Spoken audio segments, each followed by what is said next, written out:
શું નામ છે તમારું? પગી સુરેખાબેન મણીલાલ. બાળકનું નામ શું છે? પગી પ્રીત મણીલાલ. એને શું તકલીફ છે? એને સાંભળવાની તકલીફ છે. ક્યારથી તકલીફ છે? જન્મજાત. એનો રિપોર્ટ કરાવેલો છે? હા. એને સંભળાતું નથી તો ઘરમાં કેવી કેવી મુશ્કેલીઓ પડે છે? એને સંભળાય ના એટલે પછી આપણે એને નજીક જઈને જ બોલાવવો પડે, એને ઈશારાથી વાત કરતા એવું કરતા. એને સ્કૂલમાં કેવી કેવી મુશ્કેલીઓ પડે છે? સ્કૂલમાં સાંભળાય ના એટલે પછી ભણવામાં એને તકલીફ જ પડે. તમે એને બોલાવો. પ્રીત પ્રીત. શું નામ છે તમારું? સુરેખાબેન. બાળકનું નામ શું છે? પગી પ્રીત. તમે એને બોલાવો ને.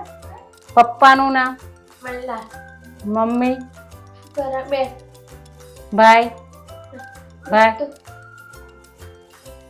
તો જમ્યો? આ મશીન તમને ક્યાંથી મળ્યું હતું? 17/12/22 ગોસાઈ હોલમાંથી મળ્યું હતું. આ મશીન મળવાથી એને કેટલો ફાયદો થયો છે? થોડું થોડું સાંભળે છે અને અમુક શબ્દો બોલવા લાગે. વોઇસ ઓફ એસએપી નો આભાર.